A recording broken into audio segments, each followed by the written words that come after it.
दोस्तों नमस्कार।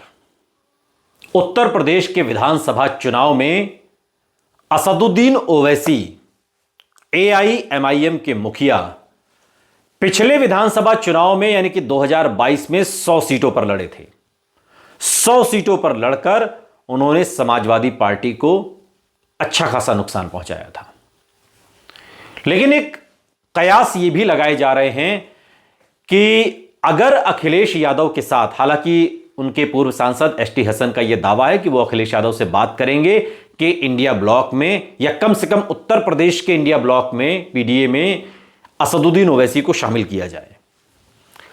लेकिन कयास ये भी लगाए जा रहे हैं कि अगर असदुद्दीन ओवैसी की बात अखिलेश यादव से नहीं बनती है और अगर मायावती एक पासा असदुद्दीन ओवैसी की तरफ फेंकती हैं और गठबंधन की गांठें यहां से खुलकर यहां बंध जाएं, तो तस्वीर उत्तर प्रदेश की कैसी होगी? किस तरीके की राजनीति 2027 के विधानसभा चुनाव में दिखाई देगी, इसे समझना बहुत जरूरी है। इस वीडियो में हम आपको बताने की कोशिश कर रहे हैं, समझाने की कोशिश कर रहे हैं कि उत्तर प्रदेश में असदुद्दीन ओवैसी अगर बहुजन समाज पार्टी के साथ जाते हैं तो इसमें मायावती को कितना फायदा और अखिलेश यादव को कितना नुकसान है। बीजेपी को नुकसान नहीं होना, इस बात को आप गांठ बांध लीजिए। असदुद्दीन ओवैसी से फायदा और नुकसान सिर्फ अखिलेश यादव को होना है।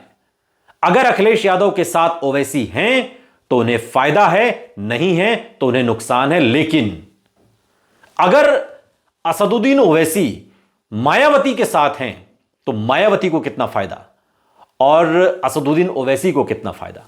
पश्चिमी उत्तर प्रदेश से आप इस पूरे समीकरण को समझने की कोशिश करिए।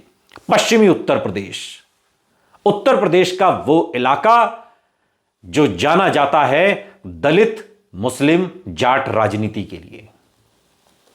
और इसमें से अगर आप जाटों को थोड़ी देर के लिए हटा भी दें इस ग्राफ में, तो दलित और मुसलमान ये दो यहां पर डिसाइडिंग फैक्टर हैं कई सारी सीटों पर। मायावती खुद पश्चिमी उत्तर प्रदेश से आती हैं और पश्चिमी उत्तर प्रदेश में दलितों की आबादी डिसाइडिंग फैक्टर से भी ज्यादा है। दलित बाहुल्य है, मुस्लिम बाहुल्य सीटें हैं। कैराना, मुजफ्फरनगर, ये जो पूरी बेल्ट है देवबंदी मुसलमानों की आबादी वाली बेल्ट है। और पिछले विधानसभा चुनाव में असदुद्दीन ओवैसी ने अपने कैंडिडेट यहां से भी उतारे थे। तो मायावती का जो दृष्टिकोण है 2027 के विधानसभा चुनाव को लेकर के, जो उनके तमाम सोशल मीडिया प्लेटफॉर्म एक्स पर वो जो लिखती रहती हैं, या लखनऊ में जो विशाल रैली उन्होंने की थी उसमें भी एक एजेंडा उन्होंने साफ तौर पर रखा था। उसमें एक बात साफ हो रही थी कि मायावती की नजर में मुसलमान को दलितों के साथ जोड़ने की जो सोशल इंजीनियरिंग है वो इस विधानसभा चुनाव में दिखाई दे सकती है। और अगर मुसलमान और दलित दो कम्युनिटी को उन्हें एक साथ लाना है, तो अगर मुसलमानों के सबसे बड़े नेता के तौर पर देश में अगर किसी को आज की तारीख में देखा जा रहा है, तो इसमें कहने से गुरेज नहीं होना चाहिए कि वो असदुद्दीन ओवैसी हैं। तो असदुद्दीन ओवैसी अगर मायावती के साथ जुड़ जाएं, भाई असदुद्दीन ओवैसी को क्या चाहिए? बिहार में ओवैसी ने 6 सीटें मांगी, एक भी नहीं मिली महागठबंधन से। फिर वो अपने हिसाब से कई सीटों पर लड़े और 5 जीत कर आ गए। तो इसे घाटे का सौदा तो नहीं कहा जाएगा। यही खेल उत्तर प्रदेश में भी है। हमारे जो सूत्र बता रहे हैं उसके मुताबिक असदुद्दीन ओवैसी की पहली पसंद अखिलेश यादव हैं। उसकी वजह है विश्वसनीयता। राजनीतिक तौर पर मायावती के साथ राजनीतिक विश्वसनीयता का संकट हो सकता है। और ये संकट हम इसलिए कह रहे हैं, हमारे जो बहुजन साथी हैं वो नाराज भी हो सकते हैं। लेकिन संकट किस लिहाज से? संकट इस लिहाज से कि मायावती ने जब समाजवादी पार्टी के साथ सरकार बनाई थी तो वो सरकार गिरा दी, बीजेपी के साथ बनाई वो सरकार गिरा दी। तो जो राजनीतिक भरोसे की बात है उसमें कहीं ना कहीं अखिलेश यादव मायावती से 20 मालूम होते हैं। तो ये एक बड़ी वजह है। तो अगर ओवैसी के पास चॉइस हो तो पहली चॉइस अखिलेश यादव है। लेकिन अखिलेश यादव के साथ अगर सीट शेयरिंग में या किन्हीं और बिंदुओं पर सहमति नहीं बनती है और मायावती के साथ सहमति बन जाती है तो मायावती को बहुत फायदा होने वाला है। जो मुसलमानों का वोट है वो ओवैसी के साथ आएगा तो बहुत सारी सीटों पर डिसाइडिंग फैक्टर साबित होगा, और उसमें अगर दलितों का वोट जुड़ जाए तो फिर यह मायावती के लिए फायदे का सौदा हो सकता है।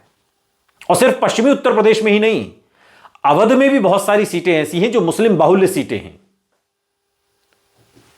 और उन पर भी असदुद्दीन ओवैसी अपने कैंडिडेट उतारते रहे। पिछली बार उतारा था उन्होंने, चाहे वो जौनपुर हो चाहे वो सुल्तानपुर हो, बहुत कम कम मार्जिन से सीटें समाजवादी पार्टी के हाथ से आते आते निकल गई। इसीलिए मैं ये कह रहा हूं बार बार कि अगर उत्तर प्रदेश में विधानसभा चुनाव अखिलेश यादव को या मायावती को ज्यादा से ज्यादा सीटों के साथ जीतना है तो विखंडित होकर आपको नहीं लड़ना है, विभाजित होकर आप नहीं लड़ सकते, आपको एकजुट होकर लड़ना पड़ेगा। और उस एकजुटता में अगर असदुद्दीन ओवैसी को मिलता है बहुजन समाज पार्टी की नेता मायावती का साथ, तो आप समझ लीजिए कि जो पश्चिमी उत्तर प्रदेश है इसमें तो बहुजन समाज पार्टी और AIMIM भारी पड़ सकते हैं। इसके अलावा भी उत्तर प्रदेश में कई ऐसे इलाके हैं जो मुस्लिम बाहुल्य, चाहे वो संभल का इलाका हो और चाहे वो अवध के कुछ इलाके हों, या फिर इवन लखनऊ में भी तकरीबन 3 से 3.5 लाख मुसलमान की आबादी लखनऊ में भी है। तो अगर इसी एंगल से राजनीति को देखा जाएगा तो इसमें कहीं ना कहीं असदुद्दीन ओवैसी का साथ मायावती के लिए फायदेमंद हो सकता है, लेकिन यह तब होगा जब उनकी बात अखिलेश यादव से नहीं बनेगी।